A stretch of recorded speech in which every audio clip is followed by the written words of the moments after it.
का चुनाव की जंग में हम भिलाई पहुंच चुके हैं और लगातार प्रत्याशी के साथ आम जनता से ही बात कर रहे हैं। और आम जनता से बात करने के लिए हम एक टपरी पे पहुंचे हैं। चाय नाश्ता का दुकान है और इस चाय नाश्ता की दुकान में कुछ लोग बैठे, उनसे ही बातचीत करेंगे कि किस तरीके से इस बार के भिलाई चुनाव में वो देखा जा रहा है।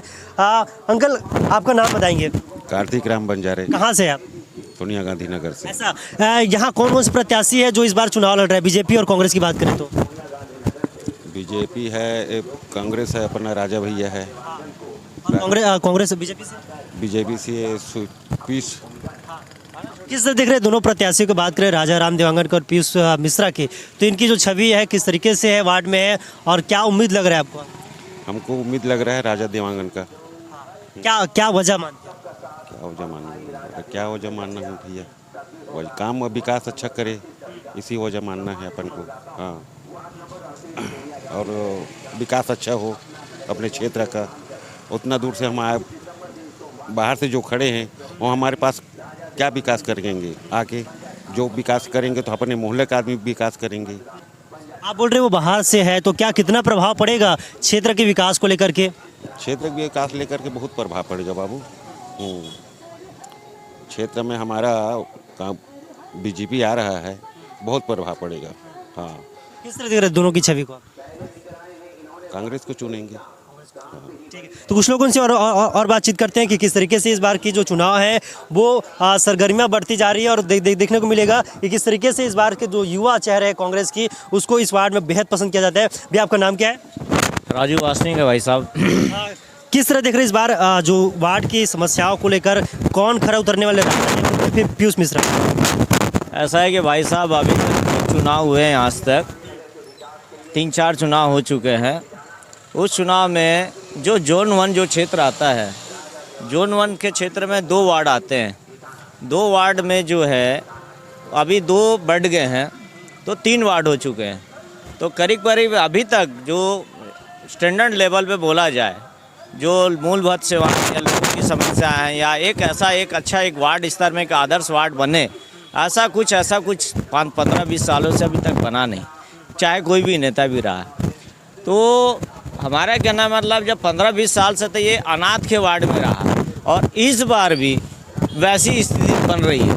कारण ये है कि मान लीजिए भाजपा वाले ने जो है बाहर से प्रत्याशी लाया है, यहाँ की जनता बोलती है कि अभी तक जो है हमारे जो भी यहाँ के प्रत्याशी पार्षद बने हैं उनको ही ढूंढने में आदमी 3-3 दिन लग जाता है। सवेरे देखो तो है नहीं, शाम को देखो तो है नहीं, दोपहर को है देखो है नहीं। जब यहीं के लोग अवेलेबल नहीं हो पाते हैं सर, तो बाहर के लोग पे आदमी क्या विश्वास करेगा? अब बोलेंगे आप ऑफिस खोल देंगे, ये कर देंगे, सवेरे मिल जाएगा तो फॉर्म दे दीजिएगा, शाम तक घर तक पहुँच जाएगा। ये कमिटमेंट तो नेताओं का रहता है, लेकिन होता क्या है, चाहे कांग्रेस हो चाहे भाजपा हो, अलग मैटर है।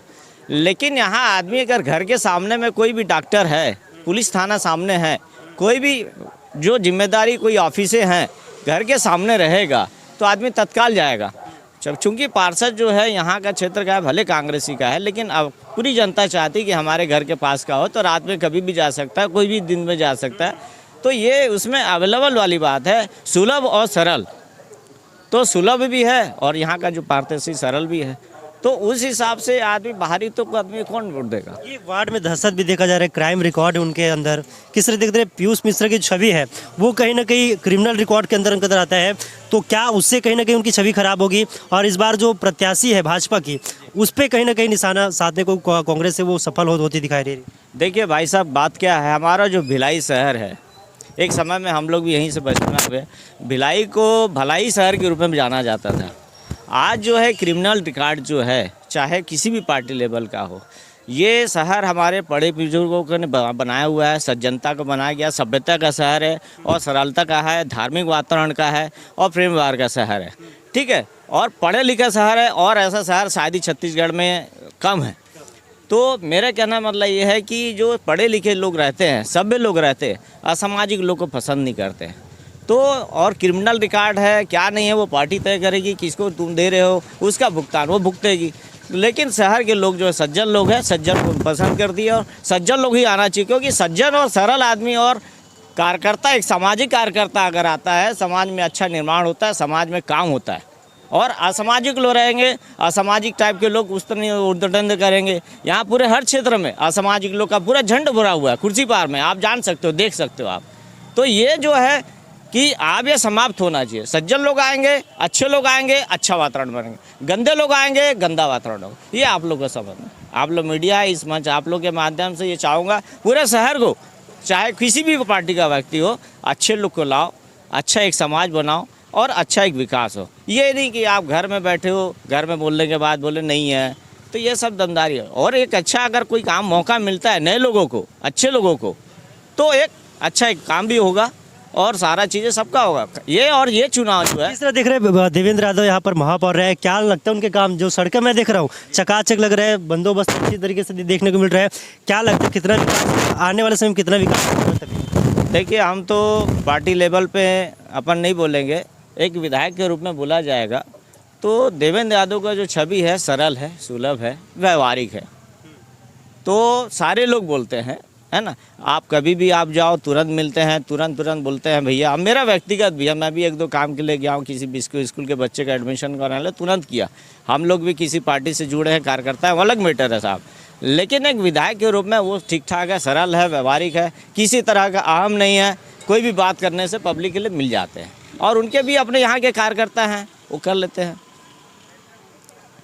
तो उनका काम भी कोई मतलब बहुत ज़्यादा हो सकता है कि विकास नहीं हो पा रहा है, शायद उनको शायद हो सकता है अभी 2 साल और है और अच्छा विकास कर सके, है ना। लेकिन जिस तरह से एक छवि है, मतलब एक बड़े टाइप की नहीं है, घर के लड़के जैसे है, छोटे भाई जैसे है, एक व्यवहारिक है। मतलब आप इसी वार्ड से है, राजा देवांगन की जो छवि है उसको किस तरह देख रहे हैं? छत्तीसगढ़िया भी है प्लस यहाँ के लोकल वासी भी है, उससे कितना प्रभाव पड़ेगा इस वार्ड में? देखिए भाई साहब, मेरा घर का लड़का है तो मैं कभी भी उससे मिल सकता हूँ, मेरे पड़ोस का है मैं कभी भी मिल सकता हूँ, और कोई भी काम होगा उसको डांट सकता हूँ, क्योंकि सरल है, गरीब घर का है, छत्तीसगढ़िया है, ठीक है। छत्तीसगढ़ का वोट यहाँ पर जिस वार्ड में अगर राजनीतिक रूप से बोला जाए, समीकरण जाति समीकरण बोला जाए, तो छत्तीसगढ़ के यहाँ बहुतायत है और गरीब लोग रहते हैं, और गरीब लोग गरीब आदमी को प्रेफरेंस करता है। आप दमदारी लेवल पे, आप पैसे लेवल में, आप कहीं से भी आ जाओगे, चमकाओगे, धमकाओगे, जो भी अपने दमदारी दिखाओगे, अलग बेटर आपका प्रभाव पड़ेगा।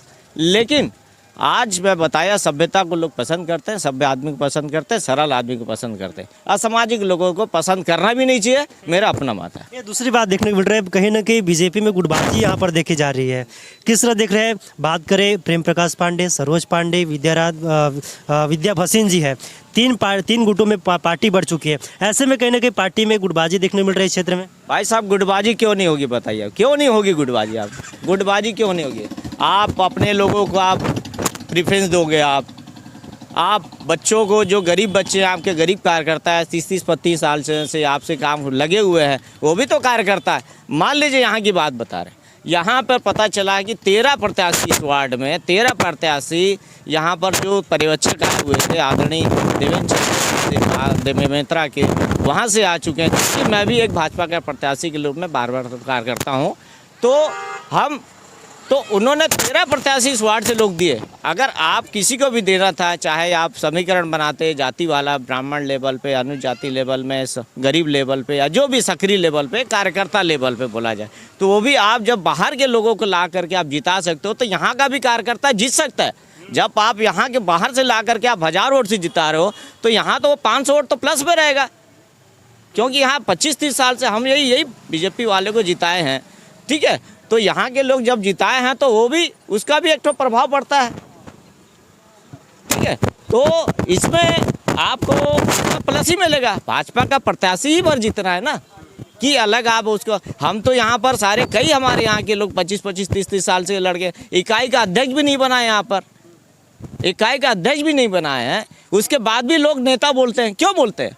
ये रैलियों में, धरना प्रदर्शन में हमारे साला हम लोग उड़िया, तेलुगु, मराठी, मुसलमान, छत्तीसगढ़िया, चाची लोग, बुजुर्ग लोग रैली लेकर जाते थे यहाँ से वहाँ तक, लेकिन भाजपा वालों को जीता है, हमारे नेताओं को जीता है। लेकिन अब उनको अगर आप हक मारोगे, वो तो विरोध करेगा ना साहब, और गुटबाजी होगी। गुटबाजी क्या है? ये तो वार्ड की एक कार्यकर्ता का यही तो एक जन्मदिगार होता है कि वो हमारे वार्ड में लोगों से, जब नेताओं को इस वार्ड के लोगों से चुनाव में वोट दिलाकर जिता सकते हैं, तो कार्यकर्ता भी जीत सकता है, उनका हक होता है। और उनकी आप हक छीन रहे हो, ये तो गलत बात है साहब। तो लोगों में साफ तौर पर नाराजगी देखने मिल रही है। यहाँ पर कहा जाए तो बीजेपी काफ़ी कमज़ोर नजर आ रही है, क्योंकि बाहर के प्रत्याशी को यहाँ पर मौका दिया गया है। अभी उनके मन में संशय है, जब जिस वार्ड से वो पार्षद रहे हैं उस वार्ड में अगर विकास नहीं कर पाया है, तभी इस वार्ड में वो चुनाव लड़ने के लिए खड़े हैं। और कहीं ना कहीं राजा राम देवांगन को इस वार्ड में इसलिए बहुतायत मात्रा में सपोर्ट मिल रहा है क्योंकि इस वार्ड की वो रहवासी है और लोगों को ये पसंद है कि उनके सुख दुख में इस वार्ड में रहते हुए भी राजा राम देवांगन उनके साथ निभाएंगे। कैमरा पर्सन अक्षय कुमार के साथ आर्जन वर्मा, भिलाई, छत्तीसगढ़।